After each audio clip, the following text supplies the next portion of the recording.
आप साथ साथ चाहे लिखते भी जाइएगा, ठीक। डाल लीजिए भारतीय संविधान का विकास, भारतीय संविधान का विकास। इसे कुछ पिलर्स में समझा जा सकता है। कहानी यहां से पहले सुने, समझ लें ठीक से। एक हमें सन याद रखना है 1600 ईस्वी। क्या है आपको पता है? East India company. इसने यहां से एकाधिकार पत्र प्राप्त किया था महारानी एलिजाबेथ से। एकाधिकार पत्र किस चीज का? व्यापार का। वो ट्रेड करने के लिए यहां जो आई थी कंपनी, हमें पता है कि उसकी धीरे धीरे स्थिति बदल गई 1757। और अगर हम 1764 के दो युद्ध की बात करें, यहाँ प्लासी का युद्ध हुआ और यहाँ कौन सा हुआ? बक्सर का युद्ध। उसके बाद 1765 में भारत में शासन स्टार्ट हुआ, जिसे हम कहते हैं द्वैध शासन। ये ऐतिहासिक पृष्ठभूमि हम आपको ये समझा रहे हैं कि ये भारतीय संविधान का विकास शुरू कैसे हुआ।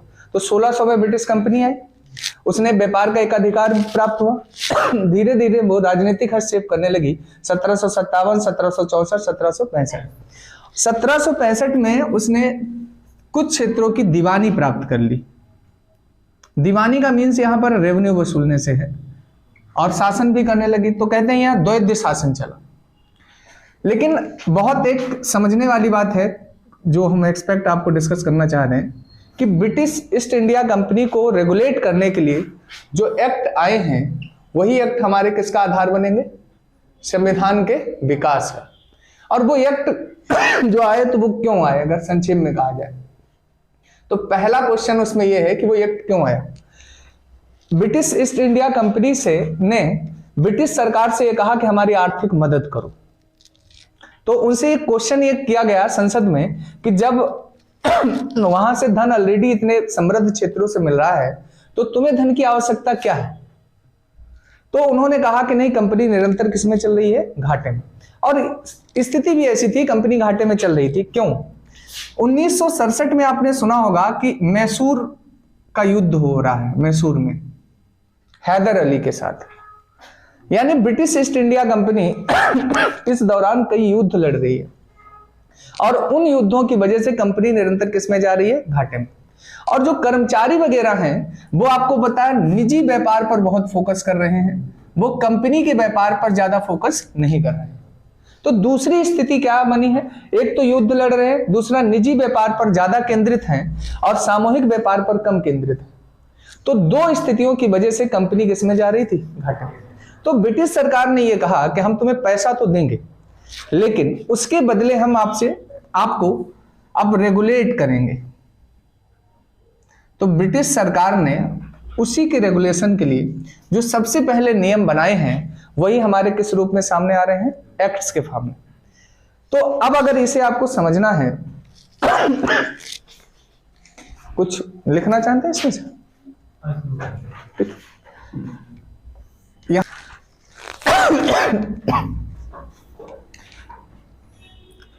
हम कहें कि कैसे शासन व्यवस्था शुरू हुई, तो देखिए दो तरीके की शासन व्यवस्था भारत में मिलेगी आपको।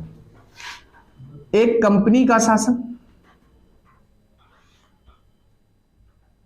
कंपनी का शासन, और दूसरा अगर हम कहें तो ताज का शासन है या क्राउन का शासन। कंपनी का शासन जो हुआ है वो किस किस एक्ट के तहत हुआ है? 1773 का एक्ट, दूसरा हम कहें 1781 का एक्ट है, तीसरा अगर हम कहें तो 1784 का एक्ट है, फिर 1793 का एक्ट है, फिर अगर हम कहें तो 1813 का एक्ट है, और फिर अगर कहें तो 1833 का एक्ट है, और फिर हम कहें तो 1853 का एक्ट। ये कौन से कंपनी ने शासन किया है? इनके माध्यम से। तो हम इन्हें विस्तृत में समझाएंगे, ठीक। ये समझाने से पहले हालांकि हमको 1947 तक के देखने हैं, इसमें फिर हम देखेंगे हम इसे किस प्रोस्पेक्ट में समझेंगे, इस बात को समझेंगे। हम समझ क्या टॉपिक रहे हैं? संविधान का विकास। तो हम ये देखेंगे कि इसमें सपोज कर लेते हैं कि 1773 के एक्ट में प्रावधान क्या आया है, मींस प्रोविजन क्या आया, और वो हमारे संविधान में उसने कहां पर जगह पाई है, या हम कहें उसके परिणाम क्या रहे। क्या हमने 1773 के एक्ट के सभी प्रावधानों को संविधान बनाने में समाहित कर लिया? ऐसा नहीं है। कुछ प्रोविजन ही हमने सम्मिलित किए और कुछ यथावत समय होते होते हमने उन्हें क्या किया है, परिवर्तित भी किया है। तो हम इसे दो एस्पेक्ट में हर एक्ट को डिस्कस करेंगे कि वो उस समय प्रोविजन क्या आया, क्या वो हमारे संविधान का बेस बन पाया या नहीं बन पाया। और एग्जाम में भी हमसे वही चीजें पूछी जाती हैं मैक्सिमम, जो प्रोविजन आया और वो हमारे संविधान का इस समय क्या बना हुआ है, भाग बना हुआ है। जैसे हम संक्षेप में कहें कि आर्टिकल 52 जो है वो किसकी देन है, रेगुलेटिंग एक्ट 1773 की। आर्टिकल 74 जो है वो भी किसकी देन है, 1773 की। लेकिन अगर हम कहें कि 1833 के एक्ट से हमें कौन सा आर्टिकल मिलता है, तो 111 मिलता है। बस समझ में। तो इसी तरीके से हम देखेंगे एक एक आर्टिकल्स बहुत से कि कंपनी का शासन जब हुआ तो हमारे संविधान का कौन कौन से बेस बनकर क्लियर हो गए, जो कंपनी के शासन के तहत, जो आज भी हमारे संविधान का क्या है, भाग। तो हम उसी को प्रोविजन करके आपको समझाना जा रहे हैं। तो शासन हम दो रूपों में पढ़ेंगे। कंपनी का शासन, कौन कौन से एक्ट हम समझाने जा रहे हैं आपको, ये इसे आप नोट कर सकते हैं। और दूसरा जो हम ताज का शासन आपको समझाएंगे, उसमें जो एक्ट पढ़ाएंगे वो अभी हम आगे डिस्कस करेंगे। तो पहले आप इसे नोट कर लें।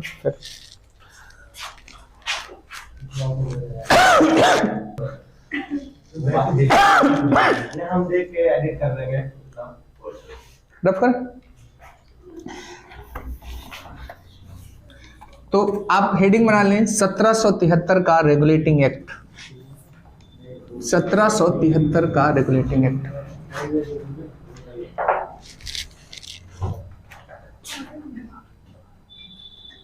अब यहां से साथ साथ ही आप लिखते भी जाएं, रेगुलेटिंग एक्ट ऑफ 1773।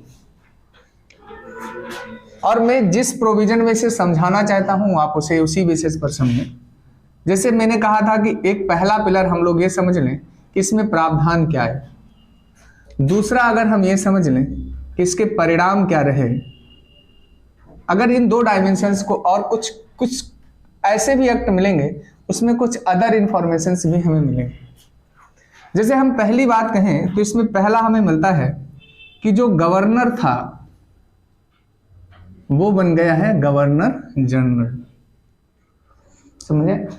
और गवर्नर जनरल जब ये बना तब इसके अधीन कर दिए गए हैं कौन, मद्रास और बॉम्बे प्रेसिडेंसी, मद्रास और बॉम्बे प्रेसिडेंसी। अब हम इसका अगर परिणाम समझना चाहें तो क्या है, देखिए हमें पता है कि यही गवर्नर अंततः क्या बनने जा रहा है, राष्ट्रपति। जैसे हम अगर यहां पर एक सीरीज बनाना चाहें 1773, 1833, 1858 और 1947।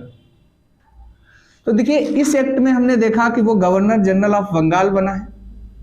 यही 1833 में गवर्नर जनरल ऑफ इंडिया बन जाएगा, और यही यहां पर वायसराय बनेगा, और यही हमारा क्या बन जाएगा, प्रेसिडेंट। हम कहें कब से 1950 के बीच। तो ये हमारे संविधान के किस अनुच्छेद में है, आर्टिकल 52 में। तो हम कहें कि गवर्नर जो आया उसका परिणाम हमें किस आर्टिकल के बेस में मिला है, आर्टिकल 52। तो पहला प्रोविजन हमने आपको समझाया है कि 1773 का जो रेगुलेटिंग एक्ट है उसमें एक गवर्नर को क्या बना दिया गया है, गवर्नर जनरल ऑफ बंगाल। ठीक, तो ये आप लिख। चलिए हम लोग एक्ट पर आते हैं, फिलहाल बहुत हो गया। हमने आपको एक टर्म केवल समझाया, गवर्नर क्या बन गया है, गवर्नर जनरल ऑफ बंगाल। दूसरा आप ध्यान से समझिए, इसमें इसकी सहायता के लिए काउंसिल बनाई गई, परिषद। और ये कहा उस परिषद में कितने सदस्य होंगे, 4 सदस्य। अब अगर आपको याद हो परिणाम में, तो आर्टिकल 74 क्या कहता है कि राष्ट्रपति की सहायता हेतु एक मंत्री परिषद होगी, और वही सेम यहां पर भी क्या है, बात समझे। तो दूसरा प्रोविजन है काउंसिल का। तीसरे प्रोविजन की हम बात करें और उसका परिणाम हमारे यहाँ क्या देखने को मिलता है, आर्टिकल 74। तीसरे पर फोकस करें। यहां से बड़ा ध्यान से समझिए, कलकत्ता में एक सुप्रीम कोर्ट की व्यवस्था की गई, कलकत्ता में सुप्रीम कोर्ट। इसका परिणाम देखिए क्या, हमारे यहां पहले निष्पक्ष और लिखित न्याय नहीं होता था, निष्पक्ष और लिखित न्याय। सुप्रीम कोर्ट की स्थापना होने से हमारे यहां कौन सी न्याय की अवधारणा हो गई, लिखित रूप से। पश्चिमी मूल्य आने लगे, जैसे उदारवादी गुण आने लगे हमारे यहाँ। व्यक्तिगत स्वतंत्रताओं पर भी क्या देने जाने लगा, जोर। अभिव्यक्ति की स्वतंत्रता पर भी क्या दिया जाएगा, जोर। इन पर बल दिया जाएगा। तो सुप्रीम कोर्ट आने से परिणाम क्या हुआ कि भारत में भी निष्पक्ष और लिखित न्याय की अवधारणा प्रचलित हुई। बात समझ पा रहे? फिर एक प्रोविजन इसमें और किया गया, चौथा, ट्रेड को लेकर किया गया, व्यापार को लेकर। ये कहा कि जो कंपनी का कर्मचारी है वो निजी व्यापार नहीं करेगा। कैसा व्यापार नहीं करेगा, निजी व्यापार। और दूसरी बात ये भी इसमें बोली गई कि वो उपहार भी नहीं लेगा, और तीसरी बात बोली गई कि वो रिश्वत भी नहीं लेगा। क्या नहीं लेगा, रिश्वत। इतनी बातें क्या सबको समझ आ रही? अगर पांचवी बात हम बोलें तो इसमें कोर्ट ऑफ डायरेक्टर्स को ये निर्देश दिया गया कि आपके पास सभी नागरिक, सभी राजस्व और सभी सैन्य शक्तियां हैं, आप इनके बारे में ब्रिटिश सरकार को, ब्रिटिश संसद को सूचित करेंगे। तो 5 प्रोविजन हैं अगर हम कहें किसके बारे में, 1773 के। ठीक, सुप्रीम कोर्ट में वो रहे होंगे जो जजेस वो तो ब्रिटिश के ही रहते होंगे, वो जो उनका जो जजमेंट आता होगा वो तो ब्रिटिश के पक्ष में आता होगा। अभी हम बताते, ये प्रॉब्लम आ रही थी, इस प्रॉब्लम को दूर करने के लिए कुछ कदम उठाए गए, उन्हें हम समझाते हैं अभी। आप पहले इस पर फोकस कर लें। अगर हम बहुत फास्ट रिवाइव आपको रिकॉल कराना चाहें तो आप देखिए, इसे हम एक लाइन में याद कर सकते हो केवल इससे, जीएसटी। ये तो सुने होगा। जी से मतलब यहाँ की गवर्नर के पद में चेंज है, यस फॉर सुप्रीम कोर्ट में चेंज है, और टी फॉर ट्रेड के लिए बात की गई है। बहुत ज्यादा रखो तो डी मतलब डायरेक्टर बोर्ड के में चेंज किया गया। उसके अलावा कुछ भी किया नहीं गया। यानी इसे मेमोराइज करने के क्वेश्चन ऐसे ही बनते। अगर इसके लिए ट्रिक के फॉर्म में आप लिखना चाहते हो तो क्या लिख सकते हो, जीएसटीटी। और ये अपने आप याद बना रहता है कि क्या चेंज, जैसे क्या गवर्नर को किसमें, गवर्नर जनरल ऑफ बंगाल में के। सुप्रीम कोर्ट को क्या एक स्थापना की गई जिससे निष्पक्ष और लिखित न्याय की अवधारणा आ गई। ट्रेड में क्या कहा, निजी लोग ट्रेड नहीं करेंगे। अगर हम डायरेक्टर ऑफ कोर्ट की बात करें या कोर्ट ऑफ डायरेक्टर की बात करें तो इसे सभी शक्तियां दे दी गई। कौन सी, रेवेन्यू की दे दी गई, सैन्य संचालन की दे दी गई। तो हम एक लाइन में अगर कहें 1773 का एक्ट क्या है तो जीएसटीडी है। बात समझ में आ रही?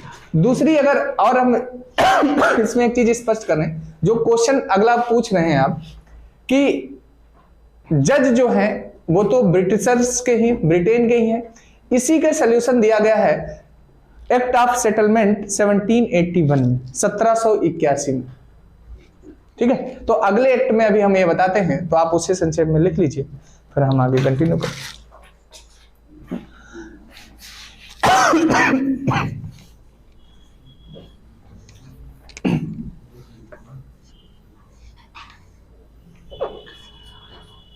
तो पहला एक्ट, किसी को डाउट है कुछ इसमें, सबको समझ आए? चलिए अब हम बात करते हैं एक्ट ऑफ सेटलमेंट की। एक्ट ऑफ सेटलमेंट, देखिए अगर आपने ठीक से इन्हें समझा तो हम इस बात की गारंटी लेते हैं कि मुश्किल से ये उंगली जो नहीं दिख रही है इस पर सभी एक्ट आ जाएंगे, हाथ पर नहीं, इस उंगली पर। जैसे मैंने इसमें जीएसटीडी बताया, अगले में सब में एक एक टर्म है। अगर आपको इशू पता हो तो आपको डिटेल याद रहता है। अगर केवल आप भूलते तो यही है कि सिविल सर्विसेज की परीक्षा के लिए खुली प्रतियोगिता किस में आई, यही भूलते हैं ना। तो बस आपको इतना तो पता ही होता खुली प्रतियोगिता का मीन क्या है। नामजद सिद्धांत समाप्त किया गया, मीन्स नॉमिनेशन को फिनिश कर दिया गया, ये सबको पता है। लेकिन किस एक्ट में आया यही तो भूलते हैं। काउंसिल में कब क्या क्या चेंज हुआ, क्या अगर एक बार काउंसिल 1773 से स्टार्ट करके 1947 तक के लिए समझा दी जाए, जैसे मैंने अभी राष्ट्रपति में बताया कि 1773 में ये हुआ, 1883 में ये हुआ, 1858 में ये हुआ और 1947 और 50 के बीच में ये हुआ। तो स्पष्ट हो जाएंगी चीजें। तो बस इसी को बड़े ध्यान से अगर आप यहां समझ गए चीजें, फिर एक लाइन में पूरे एक्ट कवर हो जाएंगे। तो वो हम संक्षेप में बताएंगे भी। तो यहाँ एक्ट ऑफ सेटलमेंट बताए। एक्ट ऑफ सेटलमेंट जनरली पढ़ाते नहीं है, लेकिन आप इसे समझें, क्वेश्चन यूपीएससी इसमें पूछ चुकी है।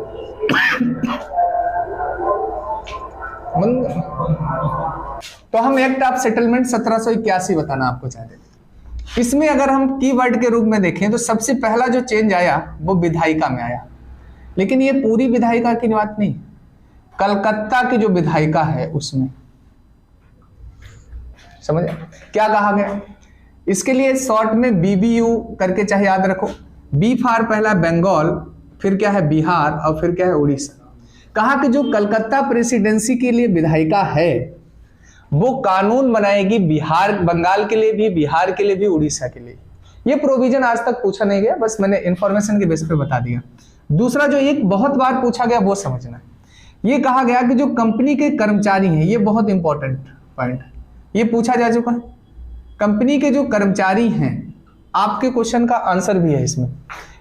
ये कहा कि कंपनी के कर्मचारी अगर कोई कंपनी का कार्य कर रहे हैं और उन पर कोई केस उसकी वजह से बन रहा है तो सुप्रीम कोर्ट उसकी सुनवाई नहीं करेगा।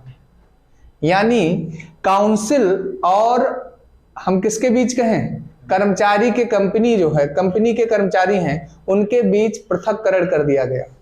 हम कहें कि कंपनी के कर्मचारियों को सुप्रीम कोर्ट के क्षेत्राधिकार से बाहर रखा गया है। जैसे हम कहते हैं कि राष्ट्रपति अपने पद पर रहते हुए यदि कुछ ऐसे गतिविधियां भी कर देता है और वो उसके बेसिस पर है, शासन के बेसिस पर, तो उसे कोर्ट या सुप्रीम कोर्ट में खींचा नहीं जा सकता। ऐसी पावर्स गवर्नर को भी मिली है, ऐसी पावर्स हमारे यहाँ कुछ एम्बेसडर्स या राजदूतों को भी मिली है। ये प्रोविजन कहां से है? बात समझ पा रहे? तो बहुत इंपॉर्टेंट प्रोविजन है कि जो कंपनी के कर्मचारी हैं, ये कर्मचारी अगर कंपनी के तहत रहते, निजी कामों में नहीं, कंपनी के तहत रहते हुए अगर कोई ऐसा काम करते थे जो कंपनी की वजह से दूसरे लोगों को शोषण हुआ है, उस पर क्राइम के रूप में कंसीडर, तो उसके लिए वो कंपनी का कर्मचारी दोषी नहीं माना जाएगा या सुप्रीम कोर्ट उस पर सुनवाई करेगा नहीं। ये प्रोविजन किसमें किया गया है? Act of settlement. बात समझ पा रहे हैं? तो दो प्रोविजन इसके बहुत मेजर बोले जाते हैं। विधायिका, ये पूछा नहीं गया, पूछा जा सकता है, और दूसरा कौन सा है? कंपनी कर्मचारी।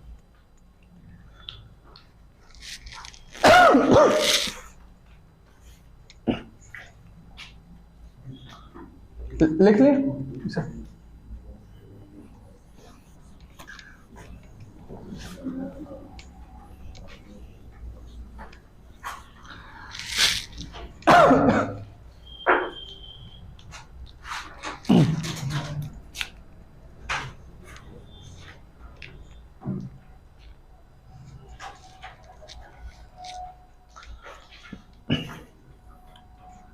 अब हम आपको बताते हैं अगला एक्ट, आप उसमें समझें। 1784 का पिट्स इंडिया एक्ट। अच्छा, इसे पिट्स क्यों कहा? क्योंकि उस समय प्रधानमंत्री जो हैं वो क्या है? विलियम पिट्स है, ब्रिटेन के। समझे? तो इसलिए इसे हमने क्या कह दिया? 1784 का पिट्स इंडिया एक्ट। इसमें सबसे पहले क्या देखिए किया इन्होंने, ऐसे समझेंगे, कनेक्ट कर करके पढ़ा करिए। 1773 में हमने एक डिस्कस किया था कोर्ट ऑफ डायरेक्टर्स, किया कि नहीं किया? यही आते आते 1784 में इसमें यह भी बताया था कि ये दोनों काम देखेगा। कौन से? नागरिक संबंधित, मतलब सभी सिविल वर्क भी देख रहा है, रेवेन्यू से संबंधित भी देख रहा, और सेना के मींस आर्मी के भी काम देख रहा। इतनी बात तो सबको समझ आई थी। अब इसी में डेवलपमेंट क्या हो गया? 1784 है, इसमें आते आते इसे 2 पार्ट्स में डिवाइड कर दिया गया। एक को उन्होंने बना दिया है बोर्ड ऑफ डायरेक्टर्स। क्या कह दिया है? Board of directors. और एक को कह दिया है बोर्ड ऑफ कंट्रोलर। अब ध्यान ये रखें कि ये केवल अब देख रहा है ट्रेडिंग के काम,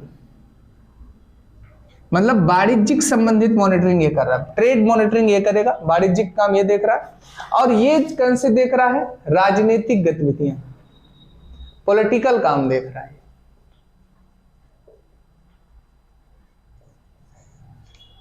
बात समझ में?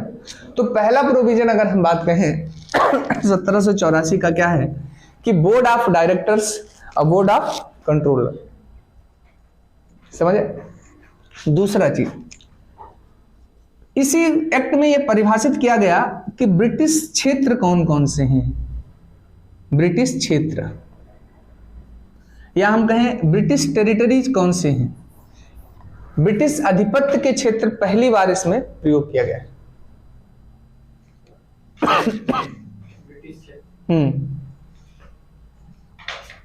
परिभाषित किया जा रहा है ब्रिटिश क्षेत्र किसे कहेंगे। और तीसरा जो प्रोविजन इसमें किया, हालांकि यही सबसे इंपॉर्टेंट प्रोविजन है इसका, तीसरा जो प्रोविजन इन्होंने इसमें किया, ये कहा कि जो काउंसिल थी उसके मेंबर्स को घटा दिया, 4 सदस्यों से घटाकर कितने कर दिए हैं, 3 मेंबर कर दिए हैं।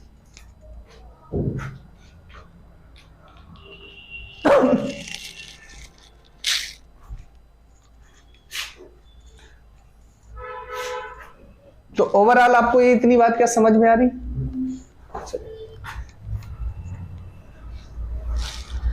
हम आपको बहुत संक्षेप में रिकॉल कराएं, अगर अभी तक आपने क्या क्या पढ़ा।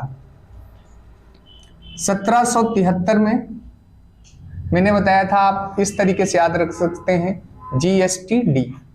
जी फॉर क्या है, गवर्नर, गवर्नर को क्या बना दिया गया, governor general of Bengal. Yes से क्या है, सुप्रीम कोर्ट की स्थापना।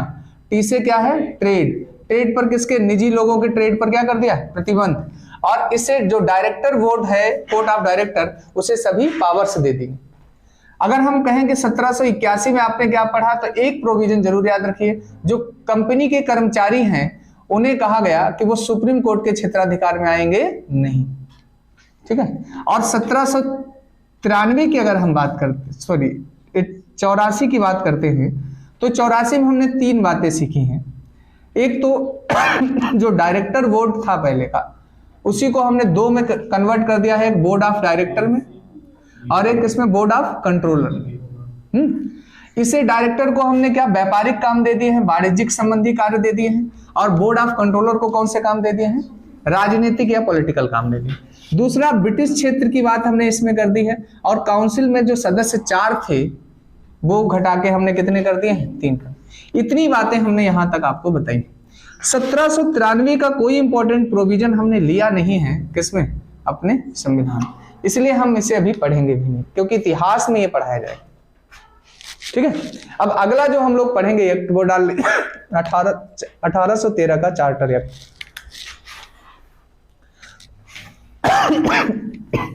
1813 का चार्टर एक्ट।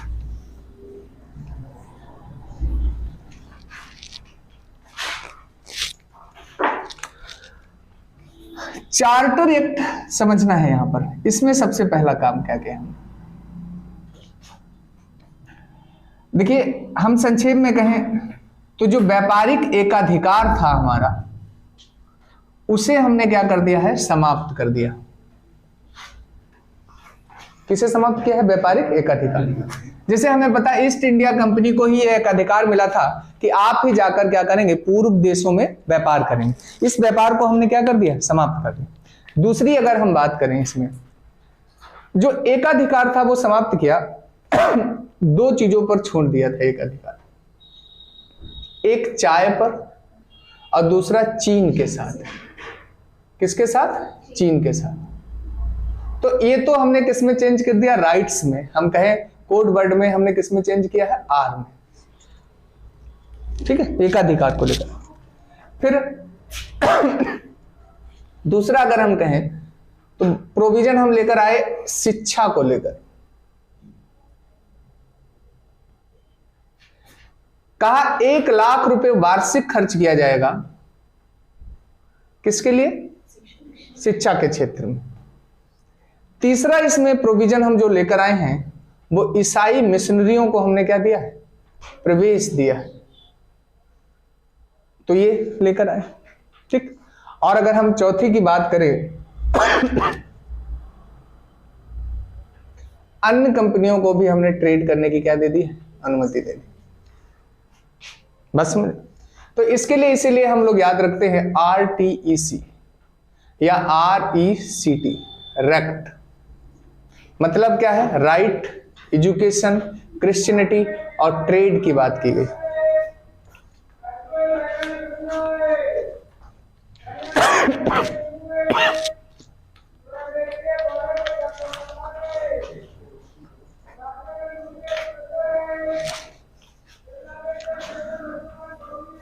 रब करें।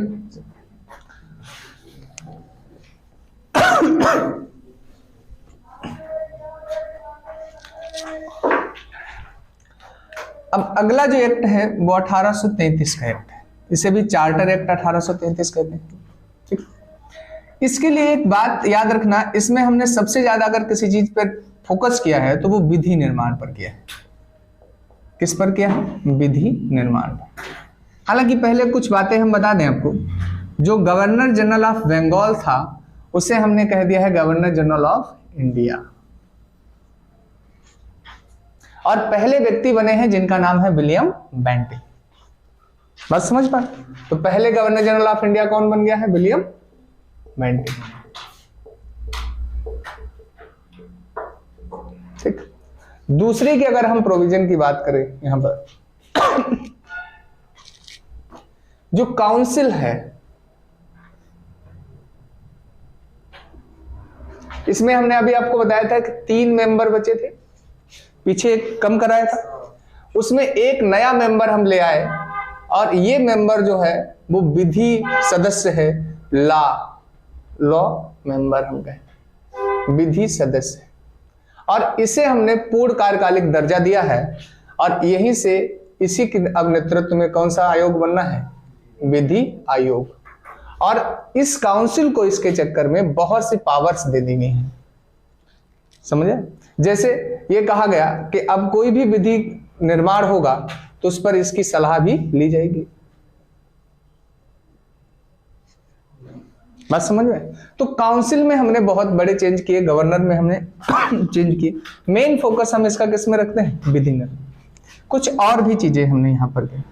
जब विधि बनाई तो हमने ये कहा कि किसी भी व्यक्ति के साथ धर्म, जाति, वंश और रंग के आधार पर हम भेदभाव नहीं करेंगे। इसके आधार पर भेदभाव क्या कर दिया, प्रतिबंधित कर दिया। साथ में जब विधि लेकर आए तो दास प्रथा का भी क्या किया गया है, अंत की बात की गई है इसमें।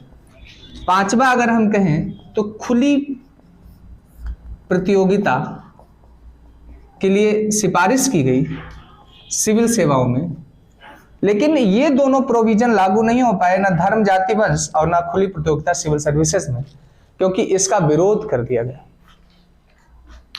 तो हम इसमें क्या कहें कि एक तो गवर्नर जनरल, दूसरा विधि निर्माण, इसका मेन प्रोसेस है। किसे हम लेकर आए, विधि आयोग या लॉ मेंबर को लेकर आए। और क्या है, धर्म, जाति, वंश और रंग भेद के आधार पर भेदभाव नहीं करेंगे। फिर दास प्रथा की बात करें या खुली प्रतियोगिता, किसके लिए, सिविल सर्विसेज के लिए। क्या लागू हो पाए 1833 में, नहीं।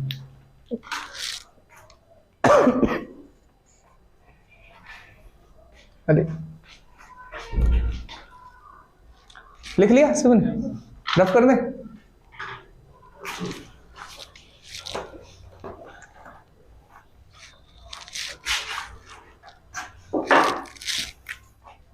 उसके बाद 1853 का एक्ट बना। इसमें जो सबसे बड़ा चेंज हम लोग लेकर आए वो लेकर आए हैं काउंसिल में। इसमें हमने 6 अदर, जैसे काउंसिल को क्या किया, पहले कहा कि तुम्हारे जो विधायी कार्य हैं, विधि बनाने के और प्रशासनिक कार्य हैं, इनका पृथक्करण कर दिया। तो पहला कार्य हमने क्या किया, जो परिषद थी उसके विधायी कार्य और प्रशासनिक कार्य का क्या किया, पृथक्करण। यानी लेजिस्लेटिव जो इतने विभाग हैं और एडमिनिस्ट्रेटिव जो हैं उन्हें हमने पृथक कर दिया, मतलब सेपरेशन कर दिया। दूसरा अगर हम बात करें तो इसमें हमने 6 मेंबर ऐड किए हैं, और ये 6 मेंबर ही, यहां से समझिएगा थोड़ा, ये हमारे बने विधान परिषद। विधान परिषद, इसे लेजिस्लेटिव काउंसिल ही इंग्लिश में अभी कह रहे हैं। और यही आगे चलकर बनेगी केंद्रीय विधानमंडल। केंद्रीय विधानमंडल, इसे उस समय ही लघु संसद की उपाधि दी गई, क्योंकि कहा कि जो जैसे जैसे काम ब्रिटेन की संसद में संपन्न होते थे वैसे ही एज इट यहां ये संपन्न हो रहे हैं। जैसे मान लीजिए कि हम लोग ये जाए पार्लियामेंट वो कर लें और इसी में से सबको पोर्टफोलियो दे दिया जाए विभाग का, और उसके बाद हम लोग क्या करें, वैसे ही उन इश्यूज पर डिस्कशन करें जैसे पार्लियामेंट में डिस्कशन होता है, एक प्रेसिडेंट भी हो एक स्पीकर, तो सेम लघु संसद की भांति यहां काम कर रहे हैं। तो पहला आप देख रहे हैं काउंसिल में बहुत बड़ा चेंज है, विधायी प्रशासनिक कार्यों का पृथककरण है, 6 नए मेंबर आ गए और एक संसद की नींव पड़ चुकी। इसमें यह भी मान लिया गया, तीसरा कहा गया कि अब सिविल सर्विसेज में भारतीयों को प्रवेश मिलेगा, और कैसा, खुली प्रतियोगिता के तहत। खुली प्रतियोगिता का मतलब यह हो गया कि अब नामजाद का जो सिद्धांत है नॉमिनेशन का, वो समाप्त कर दिया गया, नामजाद सिद्धांत। पहले क्या हमारे यहाँ होता था कि जैसे कुछ ही लोग पार्टिसिपेट ही कर सकते थे, उन्हीं का नॉमिनेशन होता था। अगर हम बात करें, एक और आया सबसे बड़ा जो प्रोविजन है वो क्षेत्रीय प्रतिनिधित्व का आया है। इसमें क्षेत्रीय प्रतिनिधित्व भी सम्मिलित किया गया। जैसे क्या है, मान लीजिए पूरा भारत है और उसे 543 क्षेत्रों में हम क्या कर देते हैं, डिवाइड कर देते हैं, और फिर हर पर्टिकुलर एरिया का एक प्रतिनिधि बनता है और वो जाके रिप्रेजेंट करता है वहां की प्रॉब्लम्स वगैरह को। तो ये हम कहां से लेकर आए हैं। तो इतना हमारे पर शासन के परिणाम हमारे संविधान में जो देखने को मिल रहे हैं वो किसके तहत हैं, 1853। ठीक, तो आप इसे नोट कर लें। पूछा जाए कि किसमें शुरू की गई, तो वो हमारे किसमें है, ठीक है, 53 वाले में। ठीक, ये चीजें तो यहां तक इतनी बात सबको समझ आए।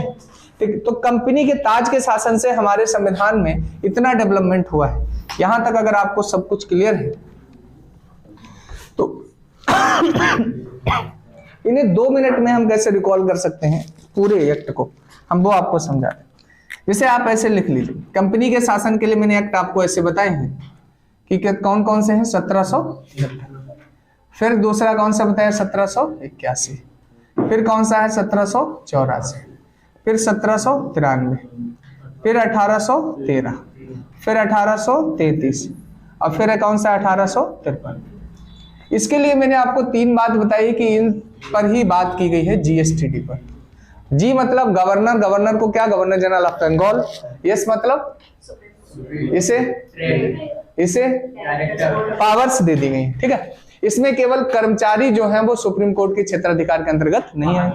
इसमें हमने 2 बोर्ड बना दिए हैं, एक डायरेक्टर है और एक कंट्रोलर बोर्ड, और एक बताया है ब्रिटिश टेरिटरी कैसे क्या कॉन्सेप्ट है, एक बताया हमने काउंसिल के मेंबर्स को कम कर दिया गया, कितना 1 माइनस किया गया, और ना इसमें कोई प्रोविजन ऐसा नहीं जो हमें अभी मिले, ठीक।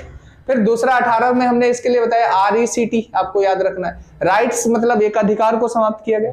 ट्रेड के लिए बताया चाय चीन का छोड़कर बाकी, ठीक। इसमें अगर हम बात करें एजुकेशन में 1 लाख और क्रिश्चियनिटी को भी एंट्री दे दी गई। यहां पर हम बात करें तो पूरा ट्रेड एकदम समाप्त कर दिया गया, ठीक। और बात करें सबसे ज्यादा लॉ पर या विधि निर्माण पर फोकस किया गया, और यहीं पर हम बात करें तो विधि आयोग जैसा कॉन्सेप्ट आया। यहीं पर सबसे पहले खुली प्रतियोगिता सेवा आई है सिविल सर्विसेज में। यहीं दास प्रथा का अंत की बात कर रहा है। यहीं पर अगर हम बात करें तो कह रहा कि जाति धर्म और वंश के आधार पर हम भेदभाव नहीं करेंगे। और 1853 की अगर हम बात करें तो हमें क्या पता है, काउंसिल हमारी लघु संसद में कन्वर्ट हो गई, और साथ में और हम कहें नामजद सिद्धांत को समाप्त किया गया, क्षेत्रीय प्रतिनिधित्व लाया गया, सिविल सर्विसेज की खुली प्रतियोगिताओं को हमने क्या कर दिया। बस अगर इतनी बातें क्लियर है तो कंपनी के शासन से हमारे संविधान में इतनी चीजें हैं जो हमें क्लियर हो जाए, ठीक।